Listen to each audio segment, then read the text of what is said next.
Después de 2 meses de marchas, manifestaciones, 16 encuentros, finalmente el gobierno y estudiantes lograron un histórico acuerdo que permite muchos más recursos para las universidades estatales en Colombia. ¿Qué fue exactamente lo que se pactó? Por eso hemos invitado a la ministra de Educación, María Victoria Angulo, para que echemos lápiz. Ministra, buenos días. Buenos días, Juan Bienvenida, Diego. Qué gusto volverla a tener aquí. A usted y a todos los televidentes. Bueno, ministra, finalmente, ¿por qué se habla de que esto es histórico? Bueno, se habla de que es histórico porque recordemos que la Ley 30, que regula toda la financiación de educación, fue definida hace más de 25 años. Y reiteradamente se había dicho pues, a los distintos actores de gobierno, el sector de la educación superior necesita más recursos. Sí. Fue histórico ponernos de acuerdo, hacerlo juntos y además en una situación coyuntural presupuestal difícil como la que afronta el país. 41.4 billones de pesos. ¿Eso es el total de lo que se va a destinar para la educación del país? Sí, para explicarles a todos quienes nos siguen, 41.4 será el presupuesto del 2019. Aquí están, Juan Diego, los recursos de funcionamiento, como tú lo señalas, de inversión, sí, para temas de preescolar, primera infancia, educación básica y media y educación superior. Ya ahí se comienzan a ver los recursos que permiten honrar los compromisos del año 2019. Claro, y hablemos ahora de lo que finalmente se ha logrado pactar con los estudiantes. 4.5 billones de pesos. ¿De dónde va a salir esa plata? ¿Para qué se va a destinar? Bueno, yo creo que lo más importante, bueno, además de celebrar que este es un acuerdo fruto del diálogo, de la responsabilidad y una realidad presupuestal que nos permite cumplirlo. ¿Qué le podemos decir a los televidentes? Los 4.5 billones atienden varias necesidades del sector. La primera, si tú recuerdas, era funcionamiento. Sí, necesitamos más recursos para la base. Entonces allí hay 1.34 billones en el cuatrenio del presidente Duque. Esto es durante 4 años para que funcionen las universidades. Sí, y ahorita seguramente en un gráfico que vamos a ver a continuación, verán cómo va a ser la escala en la que vamos a ir incrementando la base. Segundo, fue noticia de hace 2 semanas, le contamos al país que por primera vez en la ley del presupuesto bienal de regalías habían recursos específicos para la educación superior. 1.5 billones. Mucha gente nos dice, bueno, la infraestructura de las universidades, claro, cómo ellos decían que se necesitaban 15 billones de pesos para poner al día toda la infraestructura.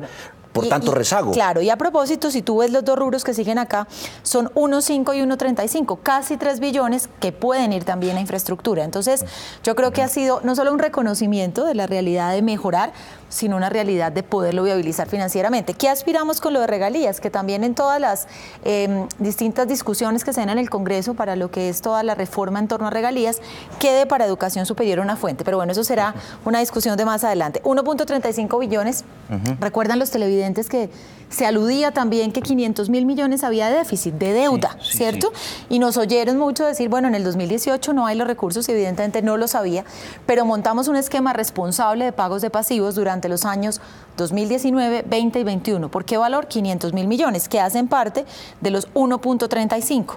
Los 800.000 restantes van a otros rubros de temas de inversión en temas tan sensibles para las familias que nos ven, como bienestar universitario, también infraestructura, dotaciones, fomento a la investigación, etcétera. ¿Se garantiza el pago a los profesores, docentes, todo eso que también se estaba discutiendo? Bueno, muy buena pregunta. Primero, pues la medida que esperamos ya materializar, que permite a todos los maestros de las universidades públicas, pues tener, digamos, dentro de su salario el poder adquisitivo que se mantenga, que no se vea afectado por otro tipo de medidas. Pero adicionalmente lo importante, y lo discutíamos con los estudiantes y los maestros, es que estos recursos, Juan Diego, que tú estás poniendo en pantalla, IPC más 3.5, IPC más 4, IPC más 4.5 e IPC más 4.65 permitan avanzar en temas de formalización laboral de los docentes, de los maestros. Es que una de las críticas que hacían los estudiantes es que desde hace 20, 25 años el presupuesto de la educación aumentaba de acuerdo al incremento del IPC. De acuerdo. Entonces, ahora pues está por encima de ese IPC, es decir, ya no están congelados los recursos. Exactamente, y si miramos la cifra del último año, esta responde a varios estudios que habían realizado rectores del sistema universitario estatal y de las instituciones públicas, que decían que ya con esta cifra pues nos acercábamos a lo que realmente ellos necesitaban para lograr tanto un crecimiento y como estabilizar las finanzas de la universidad pública. Yo creo que es importante señalar, Juan Diego, que esta obsesión por una agenda de impulso a la educación superior, si recordamos, estaba desde la campaña del presidente Duque. ¿Cuál ha sido el reto en estos 4 meses de gobierno? Llegar, subsanar el déficit que teníamos para 2018, lograr aprobar en el Congreso un presupuesto y habernos sentado y construir con todo el apoyo del presidente este plan para la educación superior pública. ¿Por qué fue tan difícil llegar a este acuerdo cuando finalmente pues queda demostrado que sí se podía? Bueno, por varias razones. Mire que nunca nadie se había ni atrevido a hacerlo ni lo había podido concretar. Sí, y le digo, pero... por las siguientes, y yo que llevo 20 años en el sector educativo. Primero, porque las expectativas de los estudiantes y de los docentes, que son genuinas y válidas, era necesario aterrizarlas a las normas, a la realidad presupuestal. Segundo, tenía yo que en paralelo con el apoyo del presidente y del ministro de Hacienda, lograr pasar incluso reformas legislativas que me permitieran tener la certeza, si usted, no sé si aquí podemos devolvernos, si miramos la diapositiva anterior, esta, para usted llegar a estos recursos de la base, de regalías, de inversión, usted necesitaba varias cosas. Primero, claro, el plan de austeridad, todo lo que está pasando en este momento de la reforma de financiación, necesitábamos aprobar regalías, necesitábamos lograr que este incentivo que viene del sector cooperativo quedara, que es parte de los debates que ya se están dando en el Congreso para que quede. Entonces, si usted ve, no era solamente sentarse uno y decir, bueno, listo, le digo que sí y arreglemos la situación, sino realmente encontrar asidero y una propuesta responsable que le permitiera cumplir. Es que no voy a demeritar, ni más faltaba la función que usted cumplió, ministra, porque finalmente es un acuerdo histórico, pero si no es por los estudiantes que presionan, uno dice, no se había logrado eso. Pues yo creo que hubo una colusión de 3 cosas. Claramente un sentir ciudadano que nadie va a desconocer, de nuestros estudiantes, de los maestros, de los rectores, y una prioridad decidida, responsable y sincera del gobierno de buscar todas las fuentes y lograr entre las partes. Y mire que como la situación histórica que afronta este país le demuestra a usted que es a través del diálogo donde tiene que lograr estas cosas. Y no importando que fueron 16 sesiones, eran 16 sesiones para construir país. Así que eso es lo que vale la pena. Sin duda, es la lección que vale la pena rescatar después de todo esto que ha ocurrido. Tenemos participación de nuestros televidentes. A esta hora nos preguntan, ¿por qué si hablan de un acuerdo se sigue viendo por redes que algunos estudiantes no respetan dicho acuerdo y dicen que el paro sigue? ¿El seguir en paro sería ilegal? Bueno, muy importante esta pregunta. Primero, aclararle a todos los televidentes que parte de las garantías del acuerdo va en un proceso muy importante que los líderes estudiantiles y los líderes de los maestros van a hacer estas semanas. Evidentemente logramos un acuerdo, las partes están comprometidas, firmaron todas las asociaciones. ¿Y a qué vamos? A que estas semanas ellos hagan pedagogía sobre el acuerdo en todas sus asambleas y posterior a ello ya podamos concatenar lo que son los calendarios 2019. Calendarios que para los televidentes permiten culminar el semestre que faltó y luego empatan con los 2 semestres. Así que el llamado a todos los estudiantes y a los maestros es a participar activamente en estas asambleas, escuchar a sus líderes, entender todos los detalles del acuerdo, que yo creo que los líderes estudiantiles y de maestros conocen pues de primera mano cómo llegamos aquí, y ya pues ponernos de acuerdo y lograr que en enero comencemos a culminar semestre 2018 y hacer 2019-1 y 2019-2. En el 2019. Todo esto, ministra, empieza a inyectarse ¿cuándo? El año entrante ya se ve en el presupuesto, claro. Si tú miras el 1.34, mira que habla de una base de IPC más 3.5. Ese ya se ve. De los recursos de regalías son para el bienio, entonces la mitad de estos recursos ya van para el 2019. Estábamos hablando con los estudiantes y con los maestros y la Federación de Departamentos, a quien tenemos mucho que agradecerles a los gobernadores, cómo estructurar rápidamente desde enero los proyectos. Sobre el 1.35 de inversión, ya el año entrante entran casi 350.000 millones, tanto del plan de pasivos, que son 250.000, como 100.000 para otro tipo de inversión. Y de excedentes de cooperativas, por primera vez desde que la medida fue implementada, porque esta plata no había llegado a las instituciones, el año entrante recibirán 50.000 que se sumará a funcionamiento.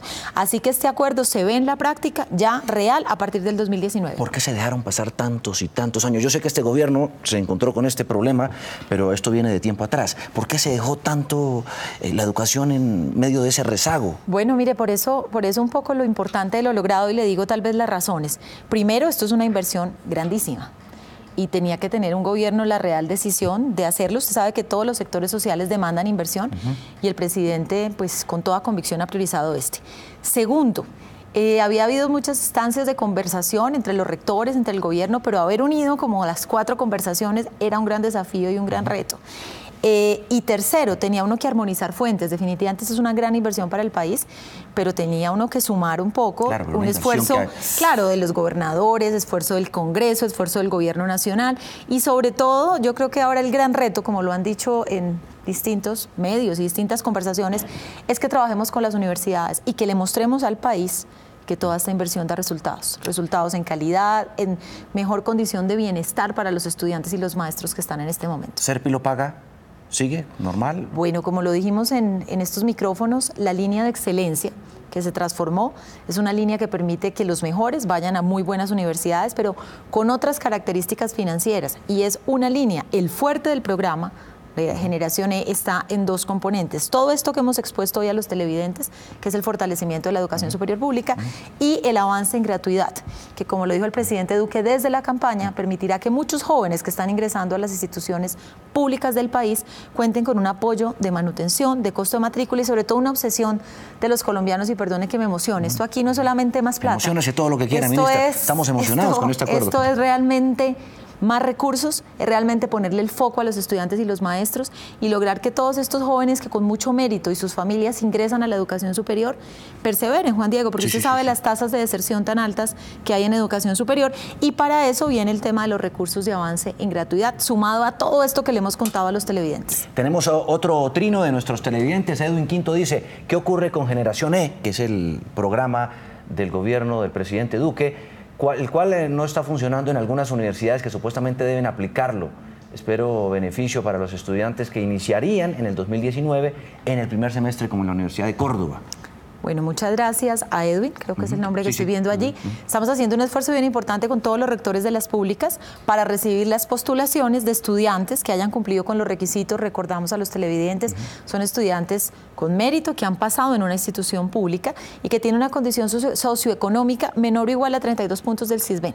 Así que para ellos irán los beneficios. Obviamente estamos ajustándonos con los calendarios que tienen que hacer las universidades públicas frente a pues todos estos espacios que nos hemos dado para construir este acuerdo, pero allí estará Generación E y, como le decía a Juan Diego y a los televidentes, para acompañar un tránsito de los estudiantes meritorios por la universidad pública. Pues, ministra, muchísimas gracias por venir al tablero, echar lápiz aquí, explicarnos los detalles de este gran acuerdo que sin duda va a beneficiar la educación superior pública de nuestro país, y ojalá, pues evidentemente, se pueda cumplir todo lo prometido. ¿No, ministra? Muchas gracias, Juan Diego, a usted y a los televidentes.